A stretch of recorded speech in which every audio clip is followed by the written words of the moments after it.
You just decided to cancel your gym membership, or so you thought. The website says you need to send a certified letter to corporate headquarters during a full moon. Ever wonder why companies design their cancellation process like an obstacle course? It's specifically engineered to make you give up halfway through. Today, I'll explain why subscription services make canceling so hard like you're 5 years old. By the end, you'll understand the psychological mechanism companies exploit. You'll also see why regulatory battles over cancellation rules reveal how their business models actually work. Here's what most people think is happening with difficult cancellations. Companies make cancellation annoying because they're greedy corporations trying to squeeze every last dollar out of you. And sure, there's some truth to that, but it's not the complete picture. The real reason involves a specific type of customer that companies have learned to identify and trap. It's not about stopping everyone from canceling at all costs. It's about filtering out determined customers while keeping passive ones subscribed indefinitely. Even when they never use the service, they keep paying. The key insight here is something behavioral economists call status quo bias. Your brain is hardwired to prefer keeping things exactly as they are. This happens even when changing would clearly benefit you. It's why you stay at a job you dislike instead of applying elsewhere. Change requires mental energy, and your brain treats mental energy like a precious resource. Companies have studied this tendency extensively and designed their cancellation processes around it. Now, imagine you're subscribed to a streaming service you haven't watched in 4 months. You're paying $15.99 every month for absolutely nothing. You know you should cancel. But here's the thing about actually doing it. The moment you decide to cancel, the website says you need to call customer service. No online cancellation button anywhere on the site. Just a phone number with business hours conveniently scheduled during the exact time you're at work. That's not an accident at all. That's intentional design. That's the first filter designed to test how determined you really are.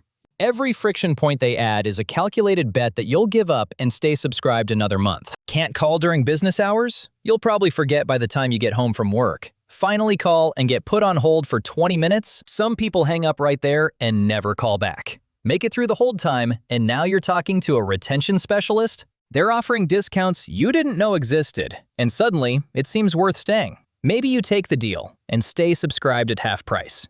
That's still more profitable than losing you completely. But here's where it gets interesting about their actual strategy. Companies aren't actually trying to keep everyone who wants to cancel. They're filtering for customers most susceptible to inertia and confusion. These are people who will stay subscribed for months without using the service. The person who powers through 7 phone menus and firmly says no, that customer was leaving no matter what happened. Fighting to keep them wastes resources and accomplishes nothing. But for every one person who successfully cancels, 3 others decide something. They say, "I'll deal with this next month," and never actually do. This matters because the difficult cancellation process isn't a bug in the system. It's a profitability filter intentionally designed to separate engaged customers from passive ones. Think about it like this to understand the economics. Imagine you own a coffee shop and notice some customers come in daily. Others signed up for an unlimited pass but haven't visited since February. Which group would you rather keep paying you every single month? The daily customers seem obvious, but here's the twist. The people who never show up are actually more profitable. They pay every month and cost you nothing in coffee, labor, or overhead. That's exactly how subscription companies think about their customer base. The customer who cancels was probably using the service anyway. They were costing money in server bandwidth, customer support, or content licensing. The customer who stays subscribed but never logs in is different. Pure profit with 0 costs attached to their account. Just automated billing extracting money from someone who forgot they're even subscribed. Industry estimates suggest up to 42% of people are paying for subscriptions they no longer use or forgot entirely. Now here's the part that reveals how central this is to their business model. Federal regulators are finally starting to intervene in these practices. The FTC proposed a click-to-cancel rule, requiring companies to make canceling as easy as signing up. 1 click to subscribe means 1 click to cancel. No phone calls required. But companies are fighting this aggressively. They're spending millions lobbying against it with legal teams. They're arguing it would fundamentally hurt their business models. And you know what the truth is? They're absolutely right about that concern. Their profit margins depend on confused, passive customers who can't figure out how to leave. Some companies have taken this to genuinely extreme levels. There are gym chains requiring you to cancel in person at the specific location where you signed up. This becomes impossible if you moved states. There are newspapers that let you subscribe online, but require a phone call during business hours to cancel. There are software companies that hide the cancellation option deep in account settings. They put it behind vague buttons labeled Manage Billing Preferences that most people never find. Each variation tests a slightly different psychological weakness in human behavior. Here's what you need to understand about the mechanism at play in your brain. Every time you think, "I'll cancel later," the company secures another month of revenue from you.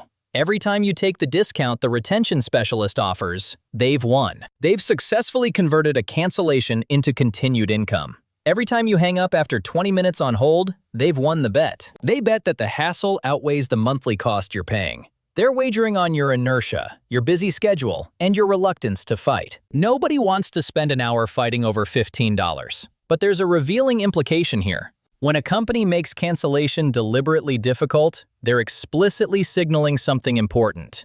They're telling you they profit more from confused, passive customers than from engaged, happy ones. They're admitting their service isn't compelling enough to keep you willingly on its own merits. They need friction and psychological barriers to prevent you from leaving easily. That's valuable information about what they actually think of their own product quality. This system isn't going to fix itself through corporate goodwill or market forces alone. Companies discovered that difficult cancellation processes increase customer lifetime value significantly. We're talking double-digit percentages in increased retention.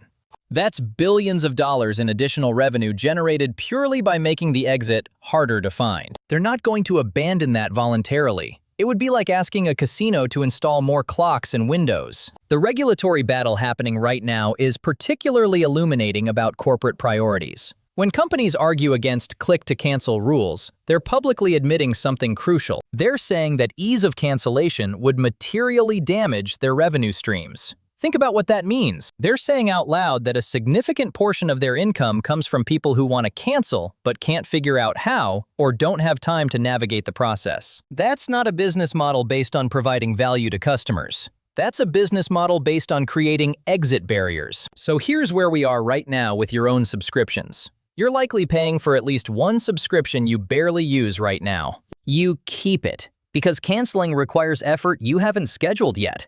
Companies have turned your natural psychological bias toward maintaining the status quo into profit. This has become a reliable profit center worth billions. Regulators are attempting to force simpler cancellation processes for consumer protection.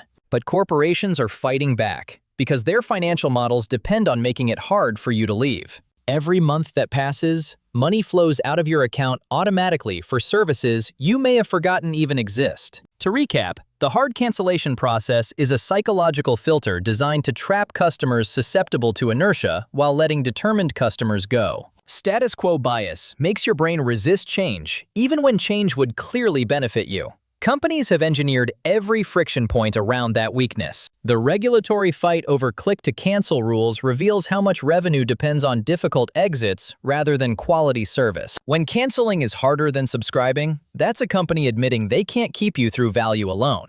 And subscribers who never use the service are actually more profitable than engaged users. They generate revenue without any costs at all. So here's the real question. Now that you understand the exact psychological mechanism being used against you, which subscriptions are you finally going to cancel this week? And what does it tell you about a company when they make leaving harder than staying?